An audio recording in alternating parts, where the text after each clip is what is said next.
Hello, everybody. We are finally jumping in to the 2024 Diecasts. And I've had this one for quite some time. I feel like I got it, I don't even remember, August it could have been, whenever I was filming videos last. This is the VCARB RB, I don't even know what you call this team, Yuki Tsunoda. That was a huge controversy at the beginning of the season that ultimately didn't end up meaning anything, the name of this team. I thought RB, I thought VCARB, I thought all that stuff was just so stupid. But then they unveiled this tremendous livery, one of the best of the season, I think. And at least for me, I sort of forgot about the VCARB controversy and whatnot. So this livery did it in for me. That's why I decided to buy this car. And I picked up Yuki Tsunoda, a driver that I did not care for when he first joined F1. But he's grown on me. Not literally, of course, because he's still very short. But you know what I'm saying. He had a pretty good season this year. It's his 4th season. He's going on to his 5th season.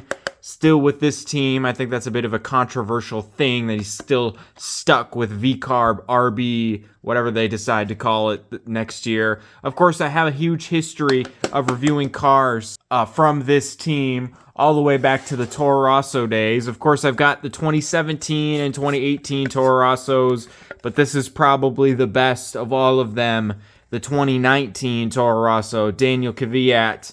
And this livery reminds me a lot of this one. I think that was kind of the intent. And of course, I've got a couple Alpha Tauris as well. Daniel Kvyat again, but this is Pierre Gasly from 2021. I did not get the 2022 or 2023 Toro Rosso, so we are jumping in after a little bit of a break. And of course, this is a MiniChamps. It's a resin model. I'm going to call it a diecast because I pretty much I just use that word interchangeably, but yeah, technically it's not a diecast. But anyway, let's jump into this one. The last few MiniChamps I've gotten have been broken. Well, I guess technically the Alpha Tauri wasn't, or not Alpha Tauri, what's that shit called? Alfa Romeo. The Alfa Romeo wasn't broken, but you know what I'm saying. Yeah. This is, and again, this is our first 2024 car. I'm sure there's going to be some Baragos along the way. Now, I forgot my screwdriver again, but thankfully, the rusty shit screwdriver from the Advent Calendar video is here by my side. So we're going to just be able to do that, which is awesome. I can't even get it into the freaking screw hole because I'm trying to get it through the camera. I don't think I've ever really even filmed this part before where I've taken it off the base. That's not usual. I usually cut it out, but you never know. You never know what can happen in these videos these days. You want to keep everything in. All right, well, that was totally unnecessary because nothing happened. Alrighty, folks. Here it is. Yuki Tsunoda, who stands tall at a proud 5'3", hailing from LCA International Elementary School. I was going to say where he's from in Japan, but I cannot pronounce it. So we're just going to keep going. This, I'm happy to say, is a fantastic looking car. It is a MiniChamps as previously stated. The wheels do not move. The colors on the MiniChamps are usually a little bit better than the Spark. That is one of the reasons I decided to buy this as a mini. There's a hair here, and it's freaking pissing me off. I can see it through the camera and not my eyes. And I can't even get it. Oh, this is derailing the whole video. What is this? Like, honestly, I can't see this with my eyes. I can only see it through the lens of the camera, but it's pissing me off. I'm sorry, folks. I'm sorry. I'm so sorry for this. Sorry. So sorry. So sorry. Jesus. Anyway, so yeah, that was part of the reason I got this car as a MiniChamps diecast. The other reason is that I don't even think the Spark was available at the time. Probably is now. I'm happy to say that this car is not broken in any way. So that is really cool. Of course, I'll show some pictures up close. But I think the livery on this car is fantastic. I don't know if I'd go as far as to say it's better than the old 2017 through 2019 era car, but it is pretty dang good. What is this, freaking cocaine all over my table? What the hell? I really like, it's like a new take on an old concept. You got the old blue from the Toro Rosso, and then this mix of white, presumably because of Hugo Boss. I'm assuming that Hugo Boss is the reason that it's white, because I don't think Visa really has anything to do with the color white. But yeah, I remember when there were rumors that this team was going to be called Hugo Bosso, which is really stupid, like so stupid, like so unbelievably stupid. But it would have kind of been funny. Like I said, the RB name thing was kind of annoying. I thought, especially since they were getting up on Andretti at the time for like not being a good enough brand. You got a brand like Andretti, who isn't allowed in F1, but you got another team on the F1 grid that's just changing their name to freaking anything. Whatever, though, that's not important. Here's the front wing. Like I mentioned in my comparison, my Spark versus MiniChamps comparison video, the brackets on the front wing are sort of just painted, but they're not really there. That's a Spark detail. The wishbones don't look terrible. Actually, I don't think they look bad at all in this car. They're a bit chunky, but they're pretty good detail. Carbon fiber detail is good, like the MiniChamps usually is. Of course, we got the driver figure. I'll show a picture of that. The steering wheel is detailed. I mean, it's really, really great to see this detail. It's kind of the same as it's been for MiniChamps for a couple of years. The rear wing and on the rear suspension, we've got some rivet detail. Rivet detail isn't really something you see on MiniChamps cars. And of course, those are just painted on there. Those aren't actually like, there's not texture to it or anything. The rear wing is completely empty. There's no sponsors on the rear wing here, which is interesting. I wonder if that's actually how it was. I think this is the pre-season spec of the car. So maybe the sponsors just weren't in place yet. And you got the exhaust and the light detail. I mean, hey, this is a really good one. It looks really nice. I'm glad it came and wasn't all fucked up like they've been in the past.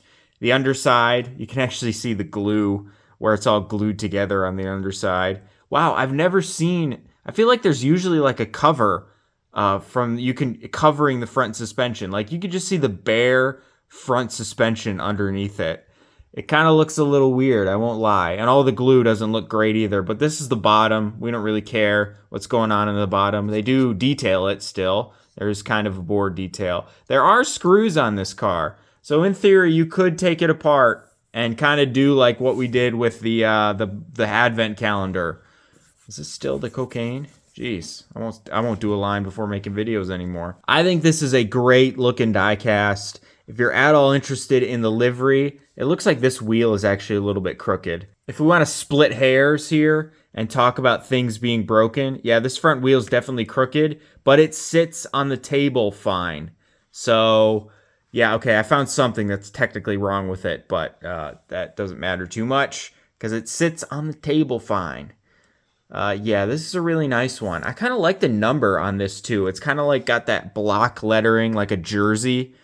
Like a football or baseball jersey. I kind of like that. I think that's new for this year. And of course, we'll do a comparison. We gotta do a comparison on this channel. Here is the Spark what is this? STR 14, the Toro Rosso of 2019.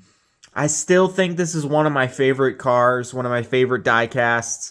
The paint on it, I said MiniChamps, I like the paint a little bit more. The blue is a little bit brighter on this car. I think that is just the way the car looks. It's brighter than this 2019 car, and I think the deep blue, almost purpley color of this car still looks a little bit better. And I think the particular like finish, the clear coat almost on this Spark car makes it look better than the MiniChamps. I know I said I like the bright colors of the MiniChamps a lot, but I think this Spark car still looks better even after all these years. Yeah, it is pretty nice. But I will say, you know, I kind of like the white more than I like the red band. I think the red band looks good, but I think on this particular car, I really like the white. It would be interesting to kind of see if you could get this dark purpley almost blue mixed with kind of the white band on this car. That would be an incredible, incredible looking car, I think. Plus whatever glossy finish they did on this Spark diecast, I think make it look really, really cool. Now I'm going to bring another car on the screen now, and you may think of it as kind of a random pick, but it's I don't even know what else to say. It's a Barago. It's Daniel Ricciardo. It's the 2022 McLaren. I thought this was a pretty bad Barago car, to be honest with you. But of course, the reason I'm bringing it out is because of Daniel Ricciardo, who, by the way, I mean, I know his time at McLaren was super forgettable, but like his time at McLaren, his 2022 season at McLaren is so forgettable. Like, it almost looks weird to me seeing this era of F1 cars and it's Daniel Ricciardo. Like, I'm so acquainted with Oscar Piastri being in that seat now. It's almost weird seeing this. But of course, Daniel Ricciardo did not perform good at all this season, so much so that he got sacked after the Singapore Grand Prix. I thought that was a little harsh. I thought the Alpha Tower, I can't even call it the name, the VCARB. I thought this car would be a lot better this year because they hyped it up kind of at the beginning of the season. Like, yeah, we're going to use as much parts from the all-dominant RB19 as we can. And then I actually thought they were going to be a podium contender this year with essentially a copycat RB19. But unfortunately, that did not work out. And Yuki Tsunoda beat Daniel Ricciardo. It was kind of crazy, but I'm not going to call Daniel Ricciardo a fraud or anything. He's a Grand Prix winner. He did win with McLaren in 2021. But, like, honestly, man, like, he got beat pretty badly by Yuki Tsunoda. I guess not pretty badly, but it's like Yuki Tsunoda was just way more consistent and way more in the points. I don't actually own any non-Barago Daniel Ricciardo diecasts. And I could have bought Daniel Ricciardo in this instead of Yuki Tsunoda.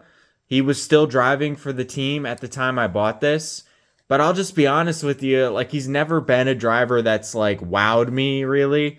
I feel like besides, what is this? This is dust from the screws, by the way. It's not actually, anyway.